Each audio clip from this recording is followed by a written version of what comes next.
Hello every one. നമ്മൾ ഇന്ന് discuss ചെയ്യാൻ പോകുന്നത് ക്യാരക്ടറിസ്റ്റിക്സ് ഓഫ് ഇൻ്റലിജൻറ്റ് ഏജൻസ് ആണ്. ആർട്ടിഫിഷ്യൽ ഇൻ്റലിജൻസിനകത്ത് യൂസ് ചെയ്യുന്ന ഇൻ്റലിജൻറ്റ് ഏജൻറ്റ് എന്താണ്, ആരാണ്, അതിൻ്റെ ക്യാരക്ടറിസ്റ്റിക്സ് എന്തൊക്കെയാണ് എന്നാണ് നമ്മൾ ഇന്ന് ഡിസ്കസ് ചെയ്യാൻ പോകുന്നത്. ഓൾറെഡി നമ്മൾ ആർട്ടിഫിഷ്യൽ ഇൻ്റലിജൻസിൻ്റെ 2 ടോപ്പിക്സ് ഡിസ്കസ് ചെയ്തിരുന്നു. Future of artificial intelligence, introduction to artificial intelligence. BSc computer സയൻസിൻ്റെ സിലബസ് പ്രകാരമാണ് നമ്മളിങ്ങനെ മുന്നോട്ട് പോയിക്കൊണ്ടിരിക്കുന്നത്. അപ്പോൾ ഇവിടെ നമ്മൾ ഇന്ന് ഡിസ്കസ് ചെയ്യുന്നത് ഇൻ്റലിജൻറ്റ് ഏജൻറ്റിനെ കുറിച്ചാണ്. നമുക്കറിയാം, ആർട്ടിഫിഷ്യൽ ഇൻ്റലിജൻസ് എന്നുള്ള ഒരു ടെക്നോളജി നമ്മൾ യൂസ് ചെയ്യുമ്പോൾ നമ്മൾ പ്രതീക്ഷിക്കുന്ന കുറേ കാര്യങ്ങളുണ്ട്. ചുറ്റുപാടിൽ നിന്ന് സ്വയം പെർസീവ് ചെയ്തുകൊണ്ട് ആക്ഷൻസ് എടുക്കണം. ഹ്യൂമൻ ക്യാപ്പബിലിറ്റീസ് എന്തായിരിക്കണം? ഹ്യൂമൻ്റെ ഇൻസ്ട്രക്ഷനോട് കൂടി അല്ലാതെ ആ ഒരു സിസ്റ്റം അല്ലെങ്കിൽ ആ ഒരു ഡിവൈസ് എന്ത് ചെയ്യണം, അത് മാനേജ് ചെയ്യാൻ കേപ്പബിൾ ആയിരിക്കണം എന്നൊക്കെ നമ്മൾ പഠിച്ചിട്ടുണ്ട് അല്ലെങ്കിൽ പറയാറുണ്ട്. അപ്പോൾ അതിനൊക്കെ വേണ്ടി സഹായിക്കുന്ന ഒരു സോഫ്റ്റ്വെയർ സിസ്റ്റം അല്ലെങ്കിൽ ഒരു ഹാർഡ്വെയർ സിസ്റ്റത്തിനെയൊക്കെയാണ് നമ്മൾ ഈ ഇൻ്റലിജൻറ്റ് ഏജൻസ് എന്ന് പറയുക. അപ്പോൾ ഓരോ ഡിവൈസും ഡെവലപ്പ് ചെയ്യുമ്പോൾ എങ്ങനെയാണ് നമ്മൾ ആ സിസ്റ്റം ഡെവലപ്പ് ചെയ്യുന്നത് അതിനനുസരിച്ച്. പക്ഷേ അതിൻ്റെ ക്യാരക്ടറിസ്റ്റിക്സ് ഒക്കെ എന്തായിരിക്കും, നമ്മളിപ്പോൾ ഇവിടെ പറയാൻ പോകുന്നതൊക്കെ ആയിരിക്കും. അപ്പോൾ എന്തൊക്കെയാണ് ഈ ഇൻ്റലിജൻറ്റ് ഏജൻസിൻ്റെ ക്യാരക്ടറിസ്റ്റിക്സ് എന്ന് നമുക്ക് നോക്കാം. ഒന്നാമത്തെ കാര്യം നമ്മൾ പറഞ്ഞു, എന്താണ്, ഇത് ആർട്ടിഫിഷ്യൽ ഇൻ്റലിജൻസിനകത്ത് യൂസ് ചെയ്യുന്ന ഒരു സിസ്റ്റമാണ്. സോഫ്റ്റ്വെയർ ആവട്ടെ ഹാർഡ്വെയർ ആവട്ടെ, അത് ചെയ്യുന്നത് അതിൻ്റെ ചുറ്റുമുള്ള കാര്യങ്ങളിൽ നിന്ന് പെർസീവ് ചെയ്തുകൊണ്ട് ലേൺ ചെയ്തുകൊണ്ട് ആവശ്യമായിട്ടുള്ള ആക്ഷൻസൊക്കെ പെർഫോം ചെയ്യും. എന്തൊക്കെയാണ് ഗോൾസ് അച്ചീവ് ചെയ്യുള്ളത് അതൊക്കെ അച്ചീവ് ചെയ്യും. അതായത് എന്തിനാണോ നമ്മൾ അതിന് ഫംഗ്ഷൻ ഉദ്ദേശിക്കുന്നത് അതൊക്കെ അടിപൊളിയായിട്ട് പെർഫോം ചെയ്യും. ഇനി ക്യാരക്ടറിസ്റ്റിക്സിലേക്ക് പോകുമ്പോൾ ആദ്യം തന്നെ നമുക്ക് പറയാനുള്ളത് ഓട്ടോണോമിയാണ്.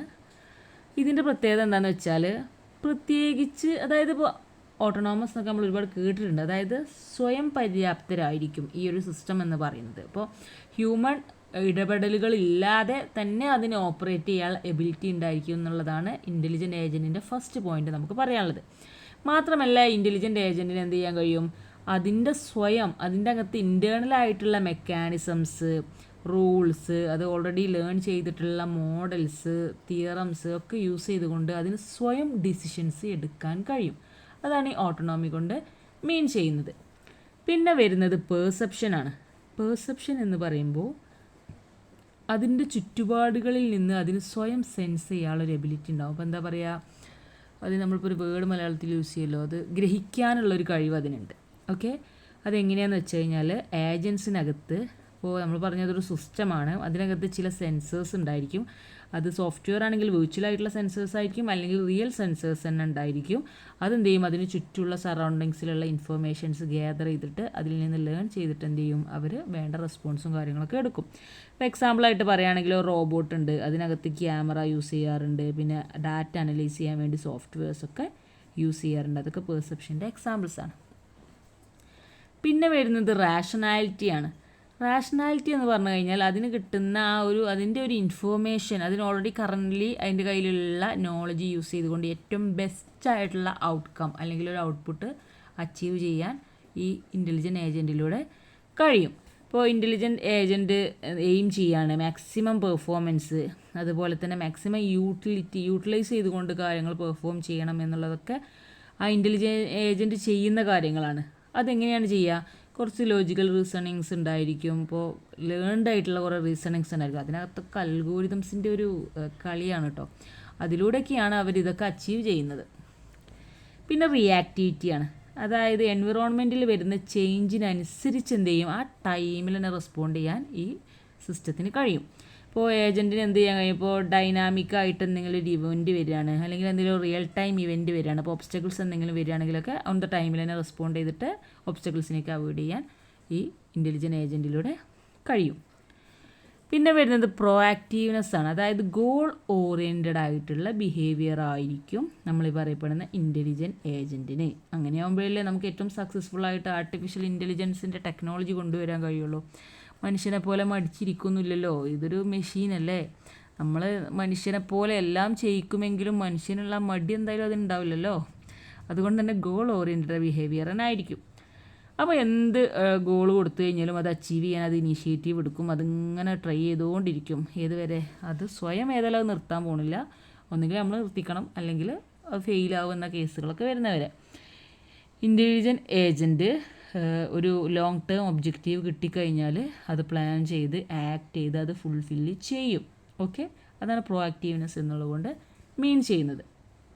പിന്നെ ലേണിംഗ് ആൻഡ് അഡാപ്റ്റേഷൻ ആണ്. അതായത് പെർഫോമൻസ് ഓവർ ടൈമിൽ ഇങ്ങനെ ഇമ്പ്രൂവ് ചെയ്ത് കൊണ്ടുവരാനുള്ള ഒരു എബിലിറ്റി ഉണ്ടായിരിക്കും. കാരണം നമ്മൾ മെഷീൻ ലേണിങ്ങിലൊക്കെ പഠിച്ചിട്ടില്ലേ, അത് ഓൾറെഡി അതിന് കിട്ടുന്ന ഡാറ്റകളുടെ കമ്മിങ്ങിലൂടെ കിട്ടുന്ന എക്സ്പീരിയൻസ് യൂസ് ചെയ്ത് കണ്ട് ബെസ്റ്റ് ആക്കാനും കൂടെ ഇത്തരം ഇൻ്റലിജൻറ്റ് ഏജൻറ്റുകൾക്ക് കഴിയും. Agent can adapt new circumstances, പുതിയ സർക്കംസ്റ്റൻസ് അഡാപ്റ്റ് ചെയ്യുകയും അവരുടെ സ്ട്രാറ്റജീസും അവരുടെ കാര്യങ്ങളും എല്ലാം ഇമ്പ്രൂവ് ചെയ്ത് കൊണ്ടുവരാനും എക്സ്പീരിയൻസിൻ്റെ ബേസിൽ കൊണ്ടുവരാൻ കഴിയും. മെഷീൻ ലേണിംഗ് ഒക്കെ യൂസ് ചെയ്തിട്ട് അതൊക്കെ ബെസ്റ്റ് ആക്കിയിട്ട് ചെയ്യാൻ കഴിയും.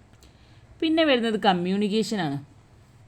കമ്മ്യൂണിക്കേഷൻ ചില കേസുകളിൽ ഓപ്ഷണലാണ്, പക്ഷേ കോമൺ ആയിട്ട് യൂസ് ചെയ്യുന്ന ഒന്നാണ് ഈ കമ്മ്യൂണിക്കേഷൻ എന്ന് പറയുന്ന ക്യാരക്ടറിസ്റ്റിക്സ്. അപ്പോഴാണല്ലോ അതിൻ്റെ ഒരു പൂർണ്ണത വരിക. മറ്റു ഏജൻറ്റുകളുമായിട്ടോ ഹ്യൂമണായിട്ടോ ഒക്കെ ഇൻ്ററാക്ട് ചെയ്യാനുള്ള ഒരു ക്യാരക്ടറിസ്റ്റിക്കാണ് ഈ കമ്മ്യൂണിക്കേഷൻ എന്ന് പറയുന്നത്. അതിപ്പോൾ മൾട്ടി ഏജൻറ്റ് സിസ്റ്റം ഒക്കെ ആണെങ്കിൽ പ്രത്യേകിച്ചും ഏറ്റവും എഫക്റ്റീവായിട്ടൊക്കെ കൊളാബറേറ്റ് ചെയ്യണമെങ്കിൽ കമ്മ്യൂണിക്കേഷൻ തന്നെ ഇൻക്ലൂഡഡ് ആയിരിക്കണം. അതുകൊണ്ട് കമ്മ്യൂണിക്കേഷൻ നമുക്കൊരു ക്യാരക്ടറിസ്റ്റിക്സ് ആയിട്ട് പറയാവുന്നതാണ്. പിന്നെ ലാസ്റ്റ് ആൻഡ് ഫൈനൽ നമുക്ക് പറയാനുള്ളത് പേഴ്സിസ്റ്റൻസ് ആണ്.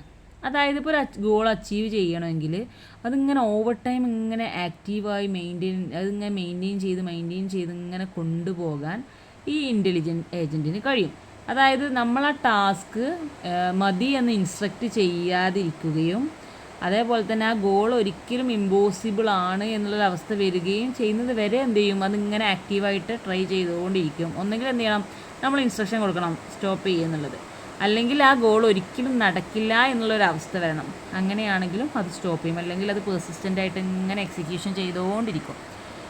ഇത്രയാണ് ഒരു ഇൻ്റലിജൻറ്റ് ഏജൻറ്റിൻ്റെ എന്താ പറയുക ക്യാരക്ടറിസ്റ്റിക്സ് എന്ന് പറയുന്നത്. അപ്പോൾ നമ്മൾ ഇന്ന് വീഡിയോ എടുത്തത് IA, അതായത് ഇൻ്റലിജൻറ്റ് ഏജൻറ്റ് എന്താണ് നമ്മൾ പറഞ്ഞു. ആർട്ടിഫിഷ്യൽ ഇൻ്റലിജൻസിനകത്ത് യൂസ് ചെയ്യുന്ന സിസ്റ്റമാണ്. അത് പലപ്പോഴും വിർച്വൽ ആയിരിക്കാം, അപ്പോൾ സോഫ്റ്റ്വെയർ സിസ്റ്റം ആയിരിക്കാം, അല്ലെങ്കിൽ റിയൽ ആയിരിക്കാം, അങ്ങനെയെങ്കിൽ ഹാർഡ്വെയർ സിസ്റ്റം ആയിരിക്കും. അക്കോർഡിംഗ് ടു മാനുഫാക്ചറിങ് ഏത് ടൈപ്പിലാണോ നമ്മൾ ഉണ്ടാക്കുന്നത് അല്ലെങ്കിൽ ആർട്ടിഫിഷ്യൽ ഇൻ്റലിജൻസിന് വേണ്ടി യൂസ് ചെയ്യുന്നത് അതിനനുസരിച്ചിരിക്കും. ഇതിൻ്റെ ഒരു പ്രത്യേകത എന്താ വെച്ചാൽ ഹ്യൂമൻ്റെ സഹായമൊന്നും ഇല്ലാതെ സ്വയം എൻവിറോൺമെൻറ്റിൽ നിന്ന് പെർസീവ് ചെയ്തുകൊണ്ട് എന്താണോ ഗോള് നമുക്ക് അച്ചീവ് ചെയ്യേണ്ടത് അത് അച്ചീവ് ചെയ്യാനുള്ള ഒരു കഴിവ് ഇതിനുണ്ടായിരിക്കും എന്നുള്ളതാണ് പ്രത്യേകത. അപ്പോൾ അതിന് എന്തൊക്കെയാണ് ക്യാരക്ടറിസ്റ്റിക്സ് ഉള്ളതാണ് നമ്മൾ ഇന്ന് പഠിച്ചത്. ഒന്നാമത്തെ കാര്യം ഓട്ടോണമിയാണ്, അതായത് മനുഷ്യൻ്റെ ഇടപെടലൊന്നും ഇല്ലാതെ സ്വന്തമായിട്ട് കൊണ്ട് ചെയ്യാൻ കഴിയും എന്നുള്ളതാണ് ഒന്നാമത്തെ പോയിൻറ്റ്. പിന്നെ പെർസെപ്ഷനാണ്, അതായത് എൻവിറോൺമെൻറ്റിൽ എന്താ നടക്കുന്നതെന്ന് സെൻസ് ചെയ്തിട്ട് പെർഫോം ചെയ്യാനുള്ളൊരു കഴിവ് അതിനുണ്ട്, അതായത് ഗ്രഹിച്ചുകൊണ്ട് പെർഫോം ചെയ്യാം. പിന്നെ വരുന്നത് റാഷണാലിറ്റിയാണ്, അതായത് കറൻറ്റ് നോളജിൽ നിന്ന് ലേൺ ചെയ്തുകൊണ്ട് ഏറ്റവും ബെസ്റ്റ് ആയിട്ടുള്ള ഔട്ട്കം പ്രൊഡ്യൂസ് ചെയ്യാനും ഈ ഇൻ്റലിജൻറ്റ് ഏജൻറ്റിന് കഴിയും. പിന്നെ വരുന്നത് റിയാക്ടിവിറ്റിയാണ്, എൻവിറോൺമെൻറ്റിൽ എന്ത് ചേഞ്ച് ഉണ്ടായാലും ഓൺ ദ ടൈമിൽ റെസ്പോണ്ട് ചെയ്യാനുള്ളൊരു കഴിവ് ഇതിനുണ്ടായിരിക്കും. പിന്നെ പ്രോആക്റ്റീവ്നെസ് ആണ്, അതായത് ഗോൾ ഓറിയൻറ്റഡ് ആയിട്ടുള്ളൊരു ബിഹേവിയർ ആയിരിക്കും. എന്തെങ്കിലും ഒരു ഗോൾ കൊടുത്തു കഴിഞ്ഞാൽ ഇനീഷ്യേറ്റീവ് എടുത്ത് അത് മാക്സിമം സെറ്റാക്കിയിട്ട് ഫുൾഫിൽ ചെയ്യും. പിന്നെ ലേണിംഗ് ആൻഡ് അഡാപ്റ്റേഷൻ ആണ്, അതായത് പെർഫോമൻസ് ഓവർ ടൈമിൽ ഇമ്പ്രൂവ് ചെയ്ത് കൊണ്ടുവരാനുള്ള ഒരു എബിലിറ്റി കൂടെ ഉണ്ടായിരിക്കും. പിന്നെ വരുന്നത് കമ്മ്യൂണിക്കേഷനാണ്, അത് ഓപ്ഷനിലാണെങ്കിൽ കൂടി കോമൺ ആയിട്ട് യൂസ് ചെയ്യുന്ന ഒന്നാണ് ഈ കമ്മ്യൂണിക്കേഷൻ എന്ന് പറയുന്നത്. മറ്റ് ഏജൻറ്റുകളായിട്ടും ഹ്യൂമണായിട്ടൊക്കെ ഈസി ആയിട്ട് ഇൻ്ററാക്ട് ചെയ്യാൻ കഴിയും. പിന്നെ വരുന്നത് പെർസിസ്റ്റൻസ് ആണ്, അതായത് എന്തായിരിക്കും, എന്തെങ്കിലും ഒരു ടാസ്ക് കൊടുത്തു കഴിഞ്ഞാൽ അല്ലെങ്കിൽ ഒരു ഗോൾ കൊടുത്തു കഴിഞ്ഞാൽ അത് അച്ചീവ് ചെയ്യുന്നവരെ അതിന് വേണ്ടി ട്രൈ ചെയ്തുകൊണ്ടിരിക്കും. ഏതുവരെ നമ്മൾ ഇൻസ്ട്രക്ഷൻ കൊടുക്കുകയാണ് അത് മതി എന്നുള്ളത്, അല്ലെങ്കിൽ ആ ഗോൾ ഒരിക്കലും നടക്കില്ല എന്നുള്ളത്, അതുവരെ എന്ത് ചെയ്യും, അത് ഫുൾഫിൽ ചെയ്തുകൊണ്ടിരിക്കും അല്ലെങ്കിൽ അച്ചീവ് ചെയ്യുന്നവരെ ശ്രമിച്ചുകൊണ്ടിരിക്കും. അപ്പോൾ ഇത്രയാണ് പറയാനുള്ളത്. കോൺസെപ്റ്റ് ക്ലിയർ ആയിട്ടുണ്ടാവുമെന്ന് വിചാരിക്കുന്നു. Okay, thank you.